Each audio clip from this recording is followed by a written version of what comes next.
the top of the Empire State Building.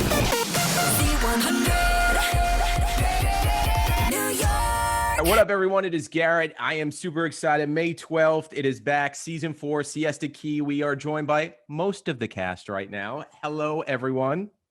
Hi. Hello. All right, so let's. I mean, I don't know where to even start. Do we start at the end of the season? Do we start where the new season is going to kick off? I mean, Sam has an island that he rents out. Where does someone want to start? Do we want to start at the end of season 3? Sure. Yeah, that's a good starting place. So I think that end of season 3, I guess for Kelsey and I, tensions were pretty high. Our friendship was kind of up in the air. And then I had just started dating my new boyfriend, Sam. So life was pretty good for me in that aspect. I think the reunion's a pretty good place to start too. Madison got engaged. Brandon's a father. Those are kind of the bigger deal with me. Well, the most important question right now, Brandon, like DJ Khaled says, I want you in the studio. Who in this room is going to babysit? I mean, I would hope. Madison. Everyone in this room is pretty busy, so I wouldn't just bring it up on them like that. But you got DJ Khaled going. I need you in the studio right now. Who's doing you the biggest favor in babysitting? He's bringing Quincy with him. What do you mean? Quincy with me, no, legit. If DJ Khaled is with me right now, I'm Quincy spitting a verse on the song. Like, yeah. It's totally Madison. She's got that baby fever. She would love it. Well, Madison would definitely probably be the one to take him and not give him back. And just... You'd be doing the Yeah, she'd be yay. All right, so the beginning of the new season, we're not on an island just yet, and if you follow along on social media, as I do, I saw, I was like, well, they're on an island. They're either having some type of vent session or they're on vacation, and it was kind of a little bit of both from what I see. So was this island more of Temptation Island, Love Island, or Survivor? All of the above. All of the above. Yeah. Option D. Well, I mean, walking off the island, walking off of season 4, knowing where everybody's at, do you feel like it's a better situation for everyone than where we left off with season 3?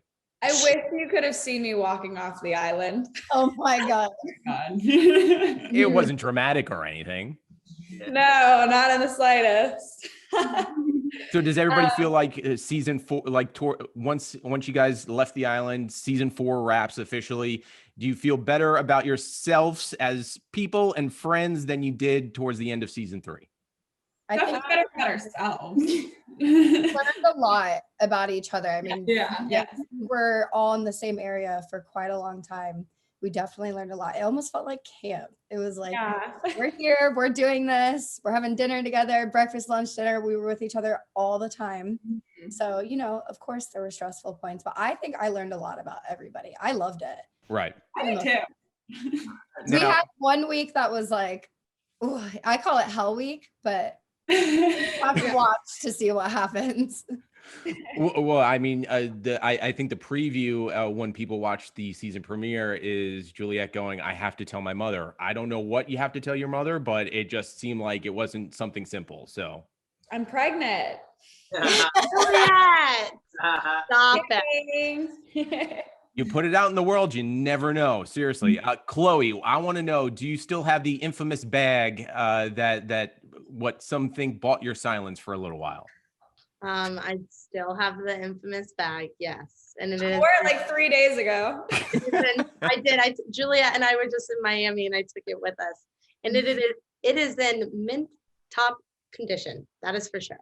Now, of all the places to travel, is Nashville officially off the list of places to ever go back to? No, I love Nashville. Just in general. I mean, a lot has happened in Nashville. I mean, it's not like one of those places where you think happy thoughts. Even though it's a great time. I'm just saying as a group. I think Nashville was extremely necessary in everything that went down to lead us to where we are now. It was that about everything. That's kind of how life works. Everything in life leads you to where you are now. So Well, I And want to. Nashville was great. If Nashville hadn't happened, I mean, I feel like a lot of things wouldn't have happened. I think it was like a really pivotal point in my life. I mean, if Nashville hadn't happened, who knows where Alex and I would have still been. Like, if it wasn't for that, I wouldn't have had this huge falling out. Like, thank God that trip happened, because that was like one of the last times I've ever seen him. And I have not seen him since that month. And, you know, I'm just happy things got so hectic and horrible to the point where it's like, okay, good. That was like a sign from the universe. Like, you really need to get this person out of your life. So Right. he's It's starting great. to speak like me, you guys. Well, Chloe too. Like it looks like season 4, as well described. Like you try to, center yourself and get away from the drama, but getting the preview of the new season, it just seems like that drama is like tailing you. Like it's always like, hey, you forgot about me over here. Don't forget about me. Yes, that is a great way to describe it. I think just right off the bat this season, I quickly learned that this journey that I went on during quarantine and this transformation and filming the show and being around all of my friends again doesn't mix. It's almost like oil and water. And you see me navigating the new transformed Chloe and the old Chloe, and my past friendships and the past mistakes that I have made still come to light this season. And it's a push and pull, and it's an inner battle for sure. But I really think I came out on top this season, and I'm really proud of the way I was vulnerable and put myself and my journey out there for others to watch. Now, Amanda, having your mind in film and TV now, and being both working behind the camera for your own good and being on the camera, do you start putting together your own storylines, just, being creative as possible, knowing that you have both sides of the camera? Well, I mean, starting the show is what made me want to go into film school, but it's very different. Reality TV is completely different from what I do. For me, like a lot of people, they think it's fake or whatever. I just try to be as real as possible. I want to be who I am. I don't want to, I don't want to fabricate something. Like, I'm just trying to be real. So when it comes to like film school, it's just so different from what we do here. Like on the show, it's our real drama, our real lives, our real love lives. Like, this is stuff that we're actually going through. So It's not like Sam's Island is a set out in LA and you walk off and that's the end of the show, like some other shows that are out there. Imagine. that's a real island that we went to. So it's very, Beautiful. I definitely like try to keep it interesting. And I try to, There you go. That's on and off the camera. Though. Definitely always keep it that's interesting. just me, exactly. Now, I'm Now, a Gemini. We get bored easily. Madison, how are you feeling? Like, are you is the pressure not only just for a wedding in general, but doing a show, putting together a wedding, trying to figure out where you're going to live? I mean, you got a lot going on. Yeah, for sure. Like, living the bi-coastal life isn't always the easiest. Like, I'm definitely back and forth to LA to here. I'm fortunate enough to be able to stay here with Kelsey. So I have a home in both places. So that's nice. But yeah, like planning a wedding during COVID is difficult for sure. Like, it's overwhelming. Like, you have to think about, I have to think about my parents who are older. I have to think about Ish's parents who are older. Like, I can't have a group of 100 people together. Like, I can't. So it's not what I thought wedding planning would be. And Kelsey, not that I've been avoiding you. I just feel it awkward. Like, if you want to talk to a guy named Garrett, but if you want to let any type I know, I'm still like getting through it all, but I think I can do it. I know, but if you want to let any anger out towards me, I won't take it any personal. Like, I personally would have thrown myself off the boat after, on season 3, where literally you ask a common question, let's move in together. And like, I felt the awkwardness of the pause. Like, I would have literally just tossed myself off the boat at that point. I think the worst part was when he called me Kara. Well, Really? Like, I could only imagine how awkward it was for you, because you literally put your heart out there, and like the most awkward, like, have you ever talked to another person or female before? And it's my own name, and I felt even bad for myself, and it's not even me, but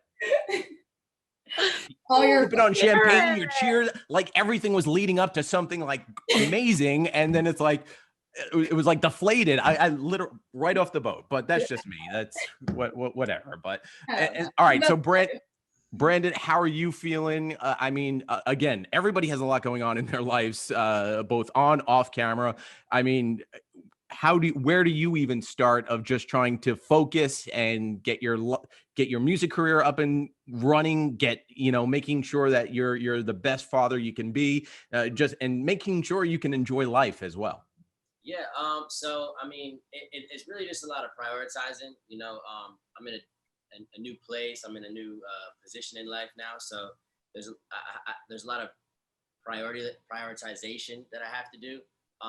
But music for me has always just been my passion and therapy. So when I'm not, with Quincy, when I'm not working, when I'm not doing what I need to do, music has always been therapy for me, where I could leave my phone to the side and not worry about anything and sort of just escape for a little bit. And it's my passion, it's my business. So I've been just trying to stay in the studio as much as possible. And if I'm not in the studio, I'm just around family, around Quincy, with my manager, just trying to take care of business and filming and doing interviews, So I mean, this is not the normal life. Like growing up, you probably had no idea where you would be right now. But what's my one thing of advice, like growing up? How old's Quincy right now?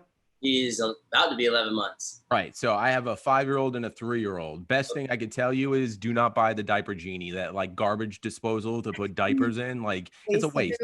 It's a waste of money. Like use dog bags, like poop bags.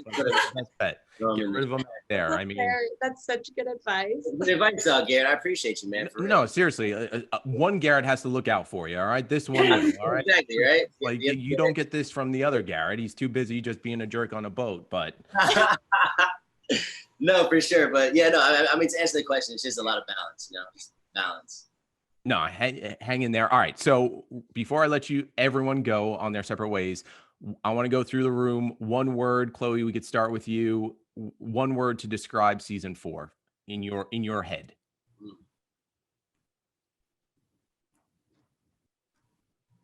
want to come back? Yeah. All right. Cool. That's one word for me. Only one word. I know. I figured I'd start there. Amanda, how about you? We'll come back to Chloe. Well, I would have to say passionate. A lot of passion for sure. Whether doesn't matter what type of emotion. Very passionate. Passionate. Okay. Juliet. I would say explosive. Yeah. Explosive. All right. Passionate, explosive. I see where this is going. Madison. I would say vulnerable. I think we all were extremely vulnerable this season. Mm-hmm. All right. Kels. I would say raw. Brandon. I mean, I've heard what I was gonna say like twice, so I'm just gonna say like, woo, like. All right. Last but not least, we gave her enough time. Chloe, one word to best describe season 4 Siesta Key. Division. Ooh, that's a good one. Is anybody divided, right? Or is everyone that is divided not in this room right now? That's all. You said one word. Well, all right. Follow-up question. I made the rules. Julia, I made the rules. Division within ourselves, and I think there's multiple divisions going on. Some in this Zoom and some not. Now, Amanda, as a filmmaker and a tease, like that was a great tease for the show right there, right? I mean, they did amazing. I mean that's the best. I mean, we know what we're doing. Exactly. Like spoken like a true pro. All right. Siesta Key, May 12th, 8/7 Central, MTV. Of course, you know that Wednesday nights. Everyone, congratulations. I just hope you all get together and just become friends like you were beginning of season 1 again. That's all I want. That's all I ask for, but we'll get there eventually. We'll get there someday. I want that too. All right, Brandon, remember you have babysitters when DJ Khaled calls. Absolutely. No. All right. He's coming to play with Assad, man. There's an album right there. Thank you, everyone. Congratulations on everything. Seriously. Thank you. From the top of the Empire State Building. The 100.